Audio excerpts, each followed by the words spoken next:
इस वीडियो में हम लोग इलेक्ट्रिक पावर के कुछ फ़ॉर्मूले के बारे में डिराइव करेंगे, जो कि 3 से 4 फ़ॉर्मूले होंगे। ये फ़ॉर्मूला यूज़ करके आप कोई भी जो न्यूमेरिकल है उसे सॉल्व कर सकते हो। इलेक्ट्रिक पावर कैलकुलेशन अगर ऐसे भी आता है, कभी-कभी आ जाता है 2 या 3 नंबर में कि calculate the effect of power और electric power in the form of electricity, यानी इलेक्ट्रिसिटी चैप्टर में इलेक्ट्रिक पावर का कैलकुलेशन जिसमें करंट होगा, वोल्टेज होगा, रेजिस्टेंस होगा। तो सबसे पहले डिराइव करने से पहले हमने 9th में पढ़ा है पावर का formula. Power equals to work upon time, ये आपने 9th में पढ़ा है। Power equals to work upon time. But यहाँ जो वर्क डन हो रहा है वो हमेशा करंट इलेक्ट्रिसिटी के लिए हम बात कर रहे हैं। तो वो वर्क डन जो होगा वो करंट के फॉर्म में होगा, टाइम के रिस्पेक्ट में होगा, वोल्टेज के फॉर्म में होगा। तो इसके बाद तो यहाँ का जो वर्क डन है, जैसे मैंने बताया, तो वो हमारा होगा work done by the current when it flows for time t under a potential difference v। यानी यहाँ जो वर्क डन हो रहा है जब करंट I फ्लो कर रहा है t टाइम के लिए, और कब, जब पोटेंशियल डिफरेंस हम इसमें v अप्लाई कर रहे हैं। तो इसका जो वर्क डन का फॉर्मूला होता है W equals to V I T, voltage into current into time. ये हमारा फर्स्ट इक्वेशन, ये हमारा सेकंड इक्वेशन। अब power equals to work upon time, आप ये देख रहे हो power equal to work upon time.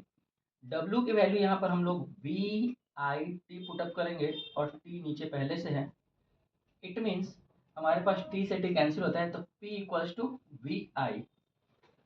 ये हमारा एक मेन इक्वेशन बना। इसी इक्वेशन से हम अभी 3 और फॉर्मूला, इसी इक्वेशन के हेल्प से हम लोग 2 से 3 और फॉर्मूला डिराइव करेंगे। हम लोगों ने यहाँ तक देख लिया। पहला फार्मूला हमने P equals to W upon T निकाला। दूसरा formula P equals to V I जो हमारे पास है। अब इसमें 2 और फार्मूले जो आएंगे वो कैसे आएंगे, तो आपको अकॉर्डिंग टू ओम्स लॉ पता है, ओम्स लॉ के according V equals to I R. अब हमें क्या करना है, एक बार V के जगह पर हमारे पास इसके फार्मूले, ओम्स लॉ के फार्मूले पुटअप करने हैं, और एक बार I की जगह पर पुटअप करना है। बहुत ईजी है। तो जब हम V यहाँ से अगर हम V के जगह पर रखते हैं तो P इक्वल्स टू V। अब V के जगह पर आपको क्या रखना है, आई आर रखना है, जो ऑलरेडी यहाँ पर V है। It means I R into आई।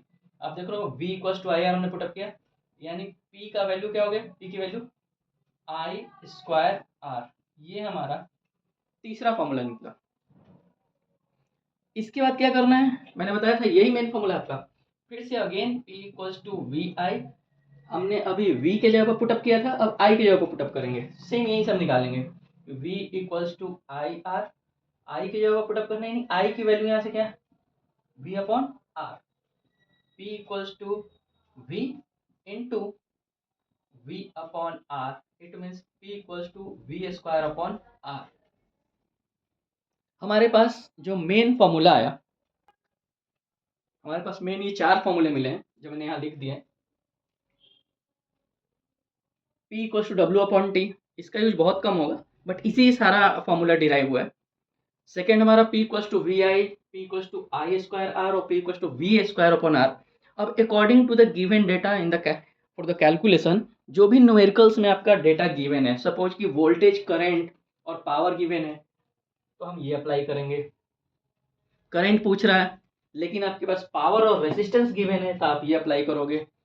यानी कोई भी ये 3 वैल्यू है जिसमें 2 वैल्यू दी रहेगी, तीसरा आपको फाइंड करना होगा। तो डायरेक्ट ये फॉर्मूला पुटअप करके आप कैलकुलेट कर सकते हो न्यूमेरिकल्स को बहुत ईजिली। इसके साथ साथ कभी कभी 2 नंबर में या 3 नंबर में क्वेश्चन आ जाएगा आपके पास कि formula for the calculating electric power, तो इसमें आप ये डिराइव भी कर सकते हो। इसके बेस्ड मैं कुछ न्यूमेरिकल्स भी बताऊंगा नेक्स्ट वीडियो में।